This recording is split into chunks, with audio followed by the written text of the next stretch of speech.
આપણે જોતું તું એવું જલી ગયું ભાઈ. ત્યાં તો મગનાનો બાપ કે ફટાટલા ફોલો ફટાટલા ફોલો. એ ઊંધા આટાની કંપનીનું લઈને અમે ગયા હતા, બધી ફીટ બેહી ગઈ, કારણ કે સામે ઊંધા હતા. તાળીઓ પાડે એ અનુભવી, કારણ કે હું આ ઝપટમાં આવી ગયા હોય ક્યાંક ક્યાંક.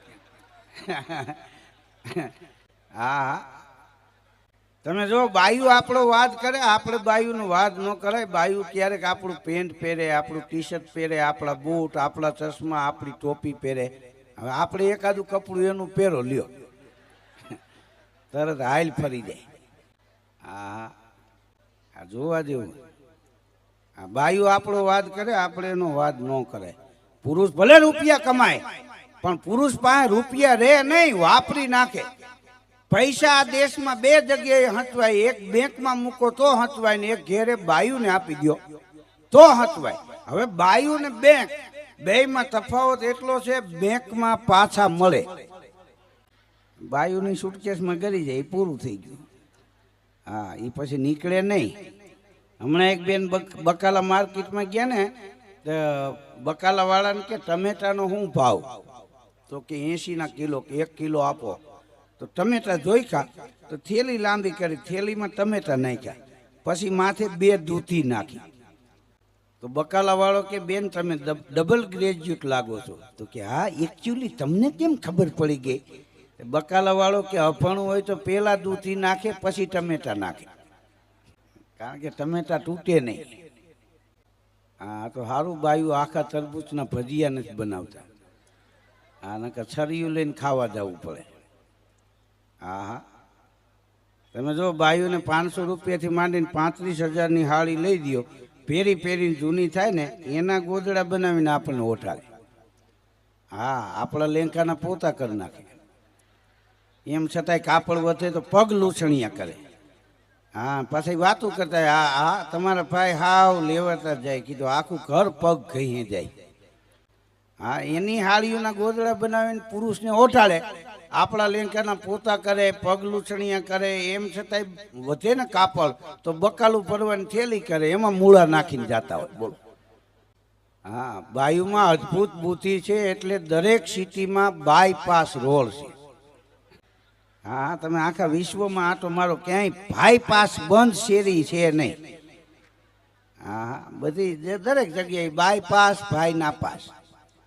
હા, બાયપાસ સર્જરી, પછી ડોક્ટર ભલે પુરુષ હોય, બાય પ્લેન, બધી બાયુ આગળ. બોલો, આ જોવા જેવું. પુરુષને વેમ છે, બાયુમાં બુદ્ધિ નથી. આ બાયુ પાસે બુદ્ધિ છે, રૂપિયા છે, પણ પોતાના ન વાપરે, પતિના હોય ત્યાં સુધી. હા, આપણા હોય ત્યાં સુધી એના રૂપિયા ન વાપરે, એટલે આપણે વહેલા થાકી જાય. ડોહો થાકે ત્યારે ડોહી ખડતાલું મારે. એનામાં ક્યાં બુદ્ધિ છે? કીધું નહોતી એટલે તો વ્યાજે લઈને 35 વર્ષ પહેલા ઘોડે ચડીને ત્યાં ભંગાવા આવ્યા, નહીતર માગત માંગરોળ નહીં હતા. એક ડોશીમાં બાપા વાહે પાવડાનો હાથો લઈને થયા હતા. બોલો, અમે આડા ફરી ગયા. કીધું રેવા દો, મને કે મૂકી દો, ભાપાને પાડી દેવો. પણ કીધું વાંધો શું છે? તો ડોશીમાં એની વેદના મારી પાસે રજૂ કરી. મને કે ભાઈ, મને એ જેમ ફાવે એમ ગાયડું દે છે, અને હું ગાયડું દઉં ને તો કાનમાંથી મીટર કાઢી નાખે. આ ગાયડું મારે કોને તને સંભળાવ્યું? હા, એમાં એનો મગજ તપી ગયો હતો. આપણે આપણા ઘેરે જન્મી અને 25 વર્ષના થાય ને આપણા લગ્ન થાય તો આપણા ઘેરે આપણું ન હાલે. બોલો, અઠવાડિયે એમ બાય કે એમ થાય. આ બુદ્ધિ વિના હાલે, અજાણ્યામાં જઈને જમાવી દેવી. હા, અઠવાડિયામાં કે એ રૂમ અમારો ને એ દુકાન અમારી ને ગાડી અમારી ને. હા, આપણે સસરાના ઘેરે જઈને કહેજો જે ખૂણામાં રહ્યું બાથરૂમ મારું, ન્યા મારે. આ તો સારું છે, આપણે પરણીને બાયુને આપણા ઘેરે લઈ આવી છે તો એની આટલી જમાવટ છે. બાકી ઊંધું હોત, 2 મિનિટ માટે વિચારો કે બાયુ જાન જોડીને આવે આપણને પરણ્યું આપણા ઘેરે, હાથમાં તલવાર ને. હા, અને પરણીને એને ત્યાં લઈ જવાના હોત તો વિદાય વખતે બાપ દીકરો કેવા ગળે બથું ફરીને રોત, હે બાપા જલ્દી વાણ્યું મોકલજો.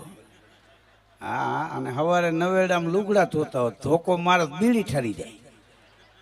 હા, અને બુધવારે હાહુ દાઢી કરાવવા ન જવા દે. હા, તમે જો પુરુષને મૂછું આપી ભગવાન, બાયું નથી આપી. લ્યો, નકા આપી હોય તો કે આપણે આંદોલન કરત કે એની પાસે લઈ લ્યો. આપણે મૂછું છે એમ બાયું નહીં મૂછું હોય, આપણે ઘેરે જાય તો આંકડિયા ચડાવીને બેઠા હોય તો આપણે કહી શકીએ પાણી ભરી દો, આપણને કે હાલો લોટ બાંધો. હા, પણ પુરુષને મૂછું આપી બાયું નથી આપી. ભગવાનને ખબર છે કે એને લાજ કાઢવાની હોય, લાજ હોહરવા ઠોંડા નીકળે. હા, ને આપણે આપણને આપી છે તો આપણે બાયુની વાયદે ચડી ગયા, રોજ ઉઠીને હોરી નાખી. હા, આપણે મૂછું હોરી, બાયું આપણા વાયદે નેણ હોરીને ભાલા જેવી એણીયું કાઢે. એને લડી લેવું. એક બેનનું કપાળ હોજી ગયું હતું. મેં કીધું આ શું થયું બેન? મને કે આઈબીરો આઈબીરો. હવે એ આઈબીરો કરે, ઓઈલો બરો કરે. હા, આજ પ્રોગ્રામમાં મજા. અમારા કલાકારો દાંત કાઢે, નકર અમારે તો આ રોજનું થયું ને. હા, નકર આ બધા દાંત કાઢે. અમારા બેનજાવાળાએ તો લગ્નને આગલે દી એટલા દાંત કાઢ્યા. બોલો, તે પછી આજ એને કાંઈક મોજને મોકરી મૂકી.